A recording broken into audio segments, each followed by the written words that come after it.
Usa ka pagtuo, usa ka tingog, usa ka katawhan.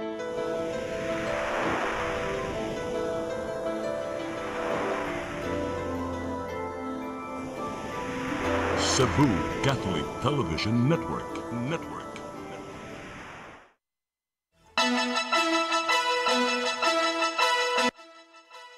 Uluhan sa mga balita sa Serie 47. Magnitude 7.4 nga linog natagamtaman sa Kabisayan ug Mindanao. Sugbo wa makalingkawas tungod sa intensity 4 sigon sa PHIVOLCS. Mga mupay og rally sa Mandawi City, pangayuan ng daan og permit. Pagka sa Visayas, mipahimangno nga masinati ang mauwanong pagsaulog sa Pasko o bag-ong tuig. Tulo ka mga tighimo og armas nadakpan sa managlayong operasyon sa kapulisan sa Danau City. Sugbo, Kabisayan ug Mindanao, Pilipinas ug katawhan kutos maabot sa tong Sibya sa tibuok kalibutan maayong hapon. Live kita karon sa CCTN Channel 47 ug kini ang tulumanon sa nagunang kasayuran nga angay natong masayran. Ako si Dennis Tabar. Tulumanon sa patas ng mga balita ug opinyon. Ako si Danica Cabarrias. Kini ang Serie 47.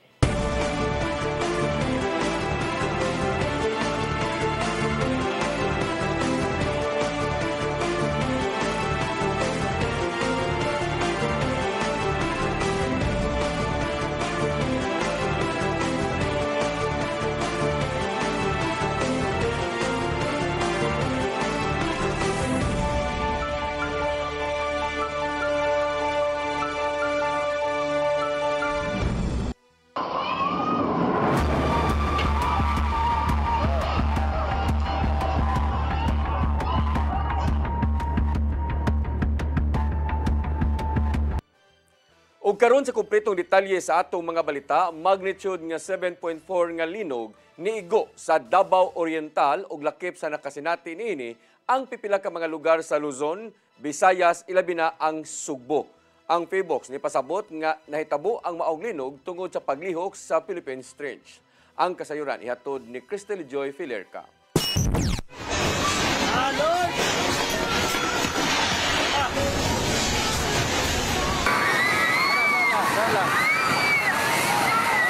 Kini ang sitwasyon sa nagkadaiyang mga lugar sa nasod sa dihang nitayog ang 7.4 magnitude nga linog kaganihang alas 9:43 sa buntag, kundiin ang epicenter anaa sa Manay, Davao Oriental. Sa mga nikatap nga mga video sa social media, nagkadaiyang sitwasyon ang gipakita sa mga netizens.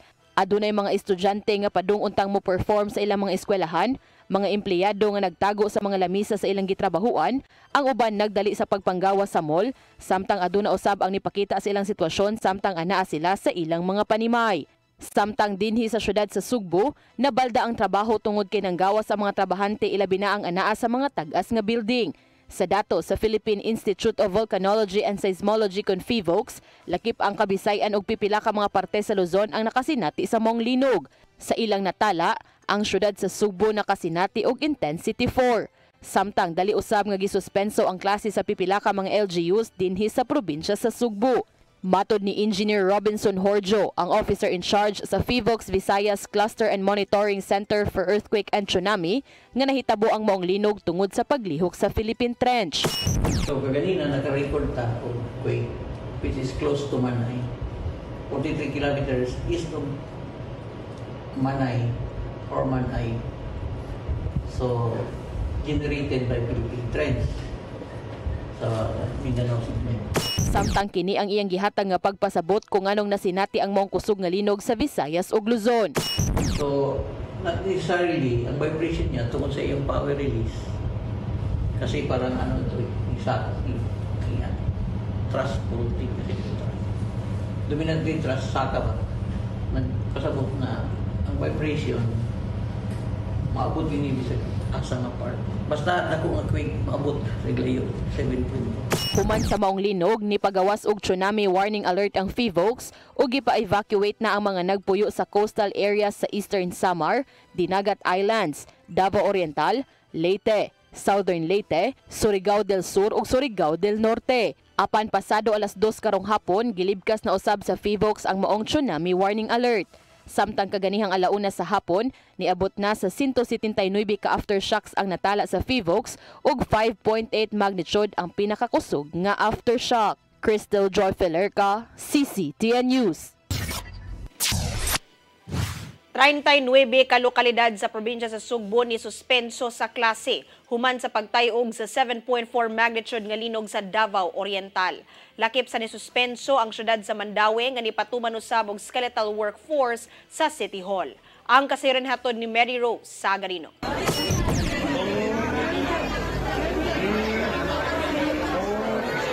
Dili mumino sa 27 ka mga estudyante sa tunghaan sa syudad sa Mandaue ang gitabang tungod sa kakuyaw subay na sa pagtayog sa 7.4 magnitude nga linog kaganinang buntag. Bisan pa nga miigo sa Davao Oriental ang linog na sinati gihapon ang pagtayog sa probinsya sa Sugbo.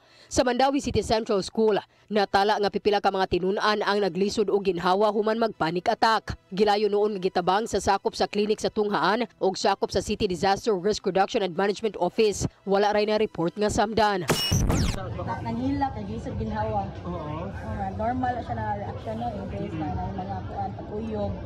Ya, kato sa sila sir, nasa sila history na ingon ato dito sa temple ngayon. Mo to di akuanan gilakatan. Human gilayon sa linog, gisuspenso ni Mayor Tadeo Junki Uwano ang klase sa tanang level sa pampubliko ug pribadong tunghaan sa syudad. Ipa-inspeksyon usab pagbalik sa mayor ang 16 ka pampublikong tunghaan nga una nang nakaangkon og kadaot tungod sa 6.9 magnitude nga linog niadtong Setyembre 30. Better to be sure na lang ito. Secondly, for the schools, may bawan mo na ito, 16 out of 48 schools na ito na yung mga damages, so prior to nila. Gawas sa Mandaue, lain pang 38 ka mga lokalidad sa probinsya ang nisuspenso sa klase lakip na ang syudad sa Sugbo ug Lapu-Lapu. Samtang gawas sa pagsuspenso sa klase, gimando usab ni Mayor Junki Uwano ang pagpatuman og skeletal workforce sa City Hall diin gipapauli ang sagad nga mga empleyado. So we declare na yun na walay klase in all levels, both public and private. And then sa atong mga trabahante diri sa gobyerno, pabili na tag skeletal force, pag-isad ma-hamper kasi na yung data transaction diri from the treasurer's office, for example. Nagpabilin ang operasyon sa mga importanteng buhatan sama sa City Disaster Risk Reduction and Management Office, City Health Office ug Traffic Enforcement Agency of Mandaue Kuntim. Mary Rose Sagarino, CCTN News. Wa makalingkawas sa kusog nga linog karong adlaw ang pipila ka mga simbahan dinhi sa Sugbo tungod sa naangkon nga pagkaguba. Dili una pagian sa publiko ang dakong pultahan sa Archdiocese Shrine sa Patrocinio de Maria Santissima didto sa lungsod sa Bulhuon tungod sa mga liki sa atubangan. Apan magpadayon hinuon ang mga kalihukan sa parokya ngadto sa publiko. Samtang gibantayan usab sa mga nagdumala sa San Nicolas de Tolentino nga Parish Church sa Malabuyok ang iyang bantingan tungod sa posibleng pagtagak sa iyang debris. Gitambagan sa Malabuyok DRRMO ang publiko nga likayan ang pagtambay kung pagstandby dool sa bagtingan o gikuralan kini aron maluwas ang tanan.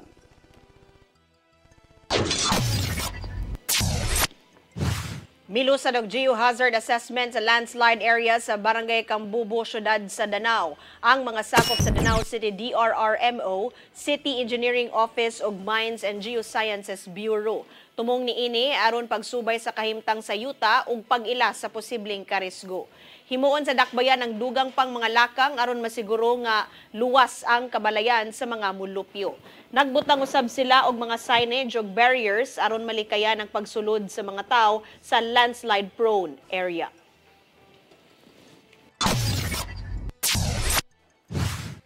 Pabakantihan sa Cebu City Office of the Building Officials kun ubo ang usa ka building sa Cebu Normal University human kini nagtakilid tungod sa kusog nga linog.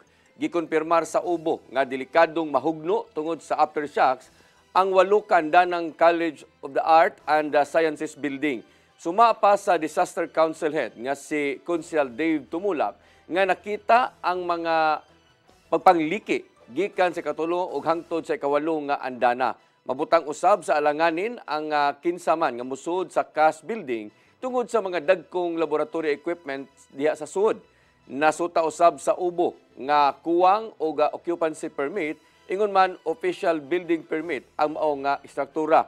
Modipinsa ang kadagkuan sa CNU pinaagi sa online press conference ug mga adlaw human sa mamahimong kasabutan uban ang ubo ug ubang mga opisyal.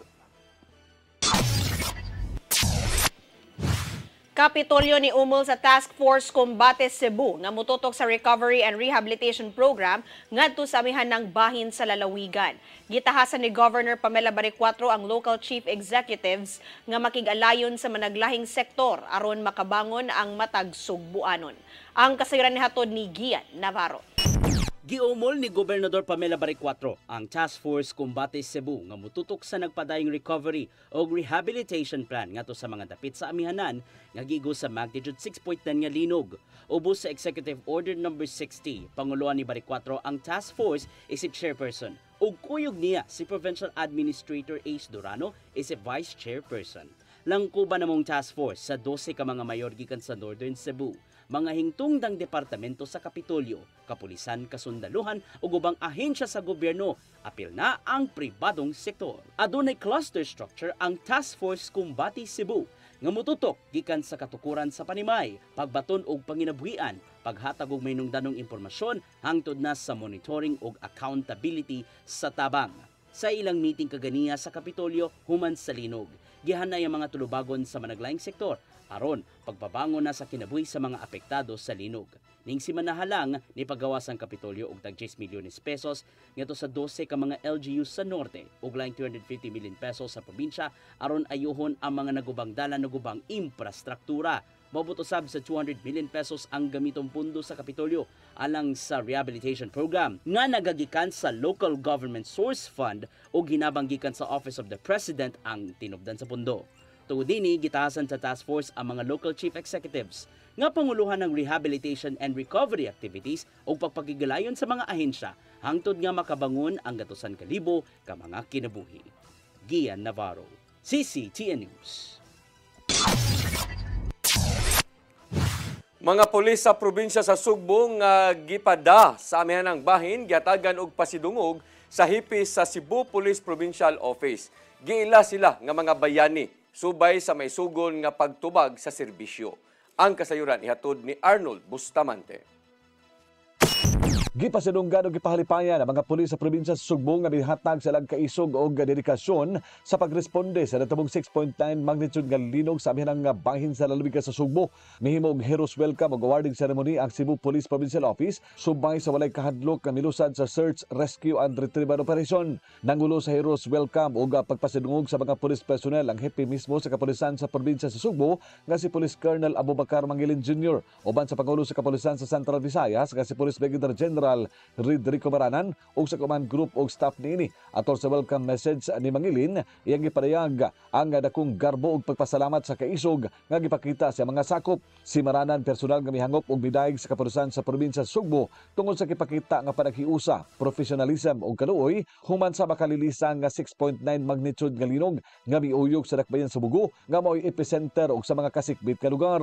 Sa gipakita nga audio-video presentation din makita ang gihimong dinalian nga rescue, relief o community assistance nga nagpakita sa espiritu sa serbisyo o sakripisyo alang nadto nga bibarog aron manguna sa gihimong tabang. Gihatagan og medalya ng pagtulong sa nasalanta aga mga pulis nga mihatag silang talagsaon nga serbisyo atol sa pagresponde human sa linog. Ang mga nahatagan og pasidungog mao aga mga opisyal sa nakalain-lain nga unit og commands, lakip na si Police Colonel Abubakar Mangilin Jr. nga may nagsilbing Site Task Commander, Police Colonel Lourdelisa Sehis, Police Lieutenant Colonel Jose Rovic Villarin, Police Lieutenant Colonel Arnold Valenzuela, Police Lieutenant Colonel Dexter Calacar, Police Lieutenant Colonel Michelle Cruz, Police Major Ivy Bartolome, Police Major Hilfran Bagayan Gafud, Police Captain Richard Serafin, Police Captain Feb Ciares, Police Captain Claudio Gaco, Police Lieutenant Leo Susvilla, Police Lieutenant Josephus Liston, Police Executive Master Sergeant Emilio Rilasan o Police Executive Master Sergeant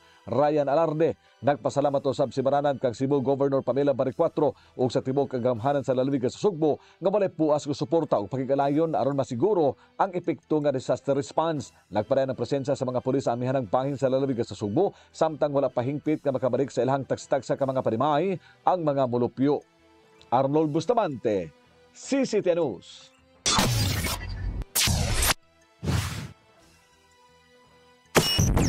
Musunod, mga mupaygayon og rally sa Mandawi City, pangayuan ng daan og permit. Pagka sa Visayas, may pahimangno nga masinati ang mauwanong Pasko o bag-ong tuig. Kanuguban pa mga balita sa pagbalik sa Sayri 47.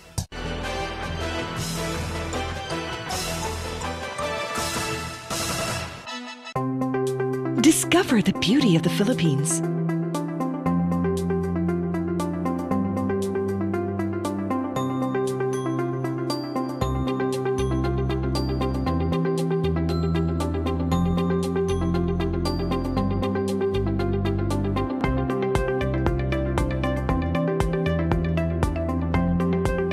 With Philippine Airlines, the country's flag carrier.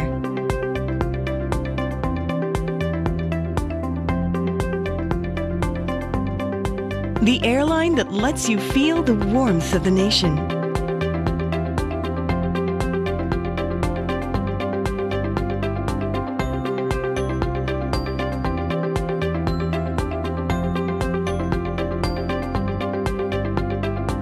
Mabuhay!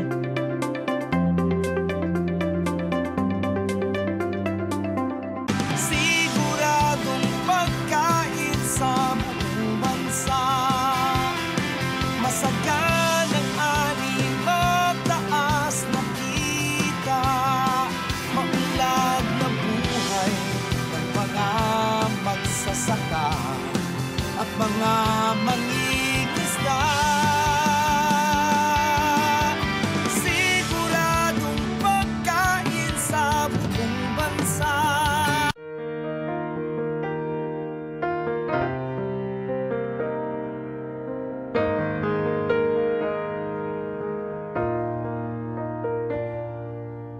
Heal me, O Lord, and I will be healed. Save me, and I will be saved. Heal me, O Lord, and I will be healed. For you are the one I praise. You are the one I praise. Sing it with me. Heal me, O Lord, and I will be healed. Save me, and I will be saved. Looking for the best internet deals in Negros Oriental? Field Products Negros is here to bring you fast, reliable, and affordable internet with plans made just for you. For as low as 899 pesos per month, enjoy speeds of 50 Mbps, perfect for streaming, working, or studying from home. Need more speed? No problem. Get 100 Mbps for just 1,199 pesos. 150 Mbps for only 1,499 pesos, or our fastest plan, 400 Mbps for just 2,399 pesos per month. Plus, you can add over 100 cable TV channels to your internet plan for just an additional 100 pesos per month. That's entertainment and lightning fast internet all in one. Enjoy no installation fees and start today with a 1,000 peso customer deposit. Call us now or visit our website to sign up with the Field Products Negros. You get internet that's affordable, reliable, and local. Field Products Negros, bringing you closer, faster. Call us at 0917-631-5240 or visit our website www.fieldproductsnegros.net or our Facebook page, Field Products Dumaguete. Subscribe now.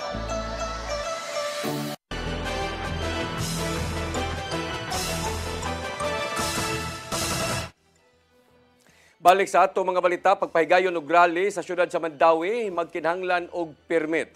Mga minor de edad nga musalmot gikinahanglan usab nga dunay kuyog nga mga guardians o baka dunay pagtugot. Ang kasayuran ihatod ni Mary Rose Sagarino. Napasar sa unang pagbasa sa sesyon sa Konseho sa Dakbayan sa Mandawi ang ordinansahon nga nagtumong sa pagpanalipod sa mga minor de edad nga mosalmot sa mga rally o pampublikong panagtigom. Ubos sa maong ordinansa, gikinahanglan nga kuyugan sila og guardian nga adunay formal nga pagtugot sa ginikanan ug ang mga organizer gikinahanglan nga mokuha og permit aron masiguro ang ilang kaluwasan. Gipasabot ni Consel Jennifer Dilmar nga ang ordinansa nagila sa katungod sa mga kabatanunan sa pagpadayag sa ilang gibati apan gitinguha usab nga mahatagan sila og hustong proteksyon o giya. You know, the kids are the future, so they need also to express kung unsa ilang gusto mahitabo. It's just that you want it na order siya ba and kanang naadjay kanang crowd control na ma-protected yun sad sila. Giduso ang ordinansa human makadawat og pipila ka mga reklamo nga wala nakahibaw ang ginikanan nga miapil sa mga rally ang ilang anak. Mo-guide niya, guardian niya. But but wala minilimit sa ilahang freedom of expression. It's just that we want to make sure that they are safe. Tungod niini, gikinahanglan nga ipahibaw sa mga organizer kung adunay mga kabatanunan nga moapil og mangayo og permit gikan sa syudad. Sa ordinansahon, gidili usab sa mga minor de edad ang pag-apil sa mga panagtigom gikan alas 10 sa gabi hangtod alas 6 sa buntag. Gawas kung kini usa ka opisyal nga kalihukan sa eskwelahan, simbahan o civic group nga adunay supervision. Ang mga organizer nga mulapas sa lagda makamulta og moabot 3,000 ngadto sa 5,000 pesos og mahimong dili mahatagan og permit sa pagpahigayon og rally sud sa usa ka tuig. Mary Rose Sagarino, CCTN News. Pag-asa Visayas mipaymangno nga lauman ang mauwanong pagsaulog sa Pasko ug bagong tuig tungod sa La Nina. Moabot sa 8 ka mga bagyo ang mosulod sa Philippine Area of Responsibility sa dili pa mahumaning tuiga. Ang kasayuran ni hatod ni Gian Navarro. Nakita sa Pag-asa Visayas nga mahimo makanunayon ang mga pag-uwan sa palibot ning nahabiling bahin sa tuig 2025 tungod sa hanging amihan. Mao may pahimangno sila nga masinati sa tanan ang mauwanong pagsaulog sa Pasko ug bagong tuig. Gitahon ni Pag-asa Visayas Chief Engineer Alfredo Kiblat nga hangtod 8 ka mga bagyo ang mosulod sa Philippine Area of Responsibility karong months. Samtang 60% hangtod 70% ang chances nga maygo sa Kabisayan ang mga bagyo. The likelihood of becoming a tropical cyclone is low. Pero di tamo kumpiyansa because ang atuwa karong ocean, particularly near the Philippines, which is the western portion of the Canto, the Pacific Ocean, is active and dynamic because of the looming La Nina. Gilauman ang mga pag-uwan tungod sa La Nina nga moabot sa 71% ang iyang chances. Lauman kining matagamtaman gikan Oktubre ning tuiga og mulanot hangtod sa Enero o Pebrero sa sayong bahin sa tuig 2026. Kaya anaaman ron sa transition period ang panahon paingon sa hanging amihan. Matagamtaman usab sa Kabisayan ang mga isolated nga pag-uwan sa hapon o gabi. Awhag karon ni Engineer Kiblat sa mga local government units nga pahugdan pa ang ilang precautionary measures aron kalikayan ang daotang epekto sa pagbaha o landslide ngadto sa palibot. Ang impact ani is more rains, giving our country a above normal rainfall condition for bare months. So with this, more rains, more baha, more flood controls. Okay, thank you. CCTN News. Patubagon sa Ombudsman si kanhi Governor Gwendolyn Garcia human gireklamo tungod sa pre-termination sa kontrata tali sa Metropolitan Cebu Water District ug Cebu Manila Water Development Incorporated. Subay kini sa reklamong giduso sa nagpailang Eileen Rama Dunal og kasong kalapasan sa Anti-Graft and Corrupt Practices Act. Gipasanginlan ni Dunal si Garcia sa giingong pagpaburot sa bayranan sa tubig pinaagi sa bag-ong bulk water nga supply contract. Gitahasan sa Ombudsman si Garcia sa pagpanalipod kung panalipdan ang maayang pasangil sud sa dapo kaadlaw human madawat niya ang mao nga reklamo. Yulagway sa legal counsel ni Garcia nga si Attorney Rory John Sepulveda, nga pinasikan sa kakuwang sa impormasyon o pagsabot sa laing giatubang nga reklamo. Gitataw na ni Vice Mayor Tomas Osmeña nga igo lang siyang niabag sa himuong Mayor of the Night initiative sa Cebu City Government. Wala gikalipay sa Vice Mayor ang pasangil ni Consel Pastor June Alcover nga illegal ug unconstitutional ang gihimong programa. Apan nakita ni Alcover nga dili maayo ang gigahing 12 million pesos aron magbutang og opisina sa IT Park sulod sa tulo ka tuig. Maong napaglantawan ni Osmeña nga igo lang giguba ni Alcover ang kasamtangang administrasyon pinagi sa pagkwestiyon.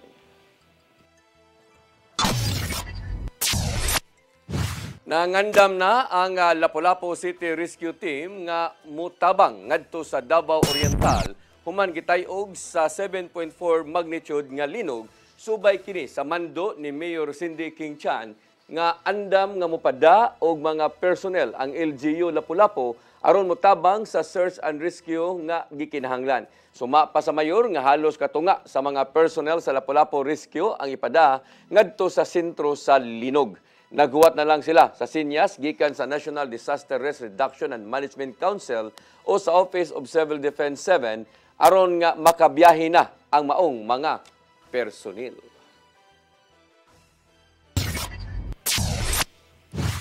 Psychological first aid gingusgan sa usa ka global organization aron maatiman ang tanang mga nakalingkawas sa matag katalagman. Samtang mihatag sila og stress debriefing ngadto sa mga apektado sa linog sa mihanang Sugbo. Ang kasayran hatod ni Gian Navarro. Usa sa mga inisyatiba sa global organization nga AmeriCares Philippines ning nasinating mga katalagman mao ang psychological first aid. Pinagi nini makabaton og kauban og kaabag ang matag usa nga nakasinati og kakuyaw sama na lang sa natagamtamang linog sa amihanang Sugbo. Gisiguro sa AmeriCares Philippines nga dali makabot sa tanan ang pag-atiman sa mental health sa matag usa pinagi sa psychological first aid. Maong gipaubos sa training bahin sa mental health and psychosocial support ang mga volunteers dinhi sa Sugbo. Sila aron mangunay sa pag-amuma sa ubang tao una pa mohatag og dugang pang intervention ang mga eksperto. So there will be people on the ground who will be able to identify the individuals that need referral to the mental health specialist because we have very few specialists. So not all specialists are on the ground and in every community. Kinanglanon alang sa psychiatrist dinhi sa Sugbo nga si Dr. Robert Cañete nga kung mahimo dinalian ang pag-amuma ngadto sa mga nakuratan og nakuyawan ato sa kusog nga dinog ug sa ubang katalagman. Kay kung mapasagdan man, posibleng mutumaw ang mas grabe pang sintomas nga makaapekto sa panglawas og behavior sa katao panahon sa krisis. To prevent or at least to reduce the risk of further psychological problems appearing, then we need to address that fear as soon as possible. And to make the person feel that it is normal because of an abnormal event and the fear will eventually go away. Human sa magnitude 6.9 nga linog si miaging semana moabot sa 400 ka mga bata og hamtong ang gipang atiman sa mga volunteers ug eksperto gikan sa AmeriCares didto sa norte, gikan sa medical services uban pa mga basic needs ug daghan pa. Gipaubos ang mga bata sa psychosocial support ug yatagan og psychological first aid ug mental health consultation ang uban pa aron mo kalma ang kaugalingon ug dili mo grabe pa ang trauma. Ana pa sa 917 ka mga PFA providers ang gipaubos sa training lukop nasod ug mas madugangan pa kini pinagi silang pagpakig-alayon sa mga sakop gikan sa matag LGU. Kini aron masiguro ang tumang kaluwasan sa tanan bisan pa man sa kakuyaw. As the necessary materials, the tools, and of course our trained and our very active emergency response team, we went there and conducted our MHPSS interventions amid the power outage and other limitations. CCTN News. Mosunod, tulo ka mga tighimo og armas sa Danau City nadakpan sa managlaing operasyon sa kapulisan. Kanaw guman pa mga balita sa wagbalik sa Sayri 47.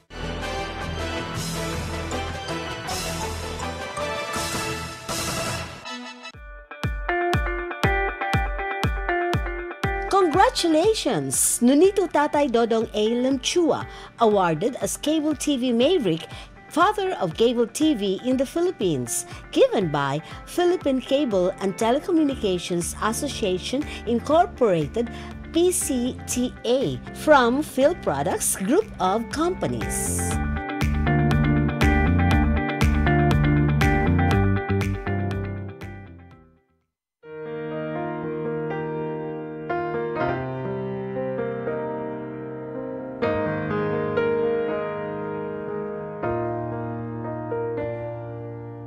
Heal me, O Lord, and I will be healed. Save me, and I will be saved. Heal me, O Lord, and I will be healed. For you are the one I praise. You are the one I praise. Sing it with me. Heal me, O Lord, and I will be healed. Save me, and I will be saved. Press Briefing. Midweek Reset. Real talk. From headlines to hot takes. This is Press Briefing, the show that has it all. Midweek, we cut through the noise and bring you the stories that actually matter. News, views, insider scoops, straight from the source. Right from the horse's mouth. Politics, public issues, community concerns, and controversy. We break it down. No filter, no filler. Press Briefing. Sharp, fearless, always relevant. Brought to you by the Cebu Press Club. Beyond the headlines, we are Cebu's voice. We are the voice of truth and reason in every town, in every season. With pens of light, we draw the line for justice, peace, and story spine. Cebu Press Club, our banner flies beyond the noise, beneath the skies. Integrity, our step for people hand in hand beyond headlines. We proudly stand.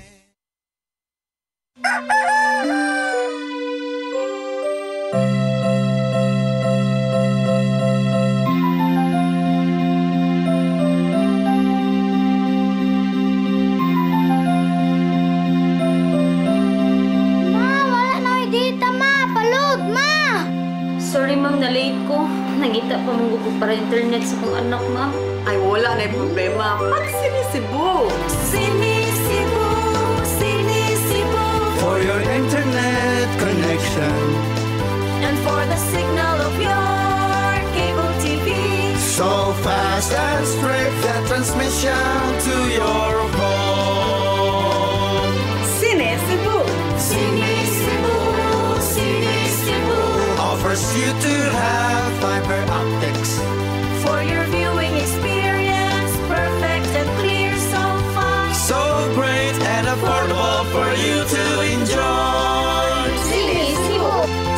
Cebu Television Network Incorporated offers fiber to the home broadband internet bundled with fiber to the home cable TV connection. Cebu Television Network Incorporated with its operation in Metro Cebu and the whole province of Cebu soon. And affordable for you to enjoy. Sinisibu!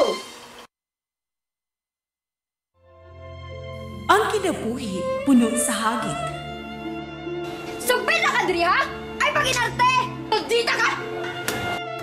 Puno sa pangutana. Bata pa gani ka kayo? Nagpuyab-puyab na ka? Kinsa man ang mga masakitin nato din ay karon ha? Kinsa! Kung si buti mo'y pasabot, Daddy. Puno sa luha. Pagpili pa, ako nga imong anak o kanay imong mga babae. Kasuko. Yung ano pa? Ano itang ka ni Papa? Apan bisan mangit-ngit pa ang imong kalibutan, aduna pa'y nagpahiping kahayag. Aduna ka pa'y kasumbungan. Mga laman, hanap na. Dear Tatay, Tunog na unlod na.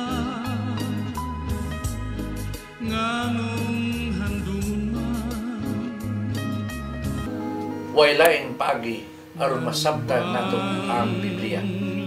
Kinahanglan nga doon natay relasyon kang Hesus. Hangtod sa layan natong panaguban, daghang salamat. Shalom.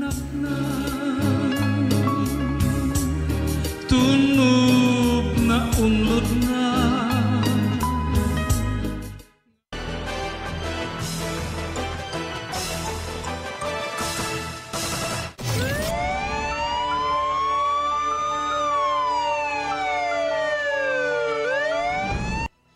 Balik sa ato mga balita, tulo katighimo og illegal nga armas sa syudad sa Danao, girunda sa kapulisan sa managlahing barangay ni adtong nga Miyerkules. Mga armas o gamit sa paghimo niini ang nasakmit sa mga pulis. Ang kasayuran ihatod ni Arnold Bustamante. Tulo ka mga suspitsado nga tigama o mga paltik nga armas sa managlahing lugar sa Dakbayan sa Danao. Ang girunda sa Danao City Police Station alas 5:45 sa hapon o alas 7:10 sa gabi netong Miyerkules. Una nadakpan ang usa ka 55 anyos nga lalaki dito sa sitio Tabuk, barangay Ginakot sa siyudad sa Danao. Kagila nga si alias Jimmy. Nakuha ikan kaniya ang usa ka unit sa KG9 submachine gun, duha ka kalibre 45 nga pistola, tulo ka magazine sa KG9 ug duha ka magazine sa 45 ug mga gamit sa paghimo nini. Pagka alas 7:10 sa gabi, ilausab nga nadakpan ang gaduha ka lalaki nga silang alias Roger 57 ug Joe 46 dito sa sitio Kulo, barangay Kahumayan sa Mangsunad. Nasakmit kan kanila ang gaduha ka kalibre 38 nga revolver, tulo ka wala mahuman nga kalibre 45 nga pistola ug mga kagamitan sa paghimo sa mga armas. Ang mga personnel sa Danao City Police Station sa pagpangulo sa hipin ini nga si Police Lieutenant Colonel Hendrix Bangkuleta nakadawat og impormasyon gikan sa concerned citizen may kanabutan sa padayon nga paggama og illegal nga armas sa mga dapit. Tungod na iladayon nga gilusad ang operasyon nga resulta sa ilang pagkasikop o kasamtangan nga gikustodiya sa custodial facility sa Danao City Police Station. Ang hepe sa kapulisan sa lalabigan sa Sugbo, Police Colonel Abubakar Mangilin Jr. mihunagway nga usa ka dakong kalampusan ang pagkasikop sa mga manghimuayag armas sa Danao. Magatubang og kasong kalapasan sa Republic Act 10591 kung Comprehensive Firearm and Ammunition Regulation Act ang mga suspitsado. Gidaig ni Mangilin ang Danao PNP, lagip na ang komunidad sa Mangsunad nga mihatag dayon og impormasyon nga may hinungdan sa manampuson nga operasyon. Midugang si Mangilin nga ang kampanya batok loose firearms ug pagbungkag sa illegal gun operation sa probinsya sa Sugbo kabahin sa kamanduan ni Police Brigadier General Rodrigo Mananan, ang hepe sa Police Regional Office 7. Kidaron nga magpabilin nga malinawon, mahatagan og seguridad ang katawhan og mubalik ang pagsalig sa publiko sa kapulisan nga may malig-on nga pundasyon alang sa manambuon nga panerbisyo sa probinsya sa Sugbo. Gihimugatan sa CPPO ang pamahayag ni Cebu Governor Pamela Barrecuatro nga ang Sugbo dili taguanan sa mga malapason sa balaod dungan sa gihatag nga suporta ngadto sa kapulisan. Misaad si Mangilin nga ang ilahang kampanya batok illegal nga paghimog armas magpadayon nga mao ilahang pasalig nga ang matag Sugboanon luwas gikan sa mga kriminal. Arnold Bustamante, CCTV News.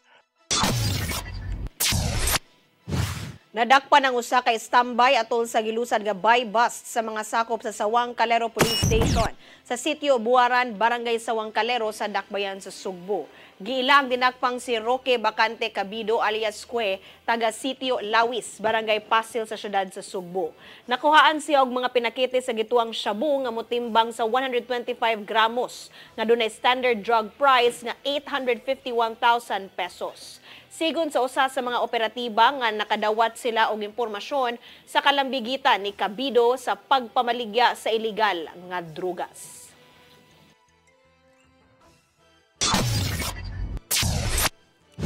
Sa laing balita, Senior Citizens Community Care Center sa Dakbayan sa Lapu-Lapu giablihan na karong adlaw. Kini ang mo'y ika-15 nga Senior Citizen Center dinhi sa nasod ug unang Intergenerational Activity Center. Ang kasayuran ihatod ni Cristel Joy Filerca.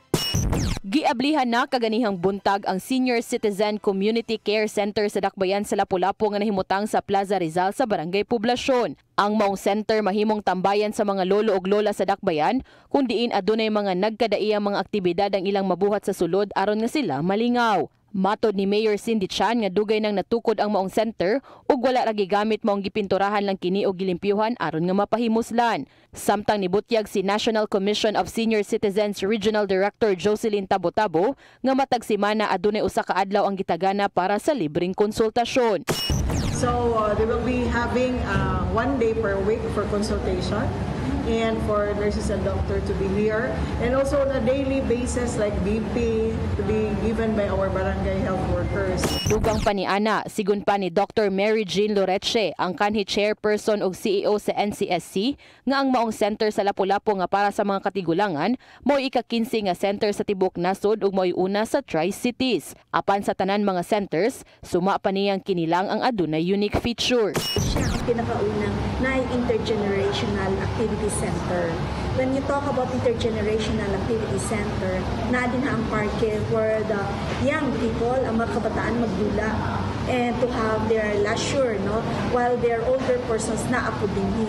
So we're trying to connect the young and the old with the various programs that we have. Ang maong community care center abli gikan sa Lunes hangtod sa Biyernes, gikan sa alas 8 sa buntag hangtod na sa alas 5 sa hapon. Ang dakbayan sa Lapu-Lapu adunay 36,720 ka mga registered senior citizens. Crystal Joy Felerca, CCTN News. Mo kadtong naglangkob sa atong mga balita sa Sayre 47, ako si Dennis Tabar. Ako si Danica Caballes, hangtod Lunes po sa inyong paboritong tulumanon. Sayre 47.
Discover the beauty of the Philippines.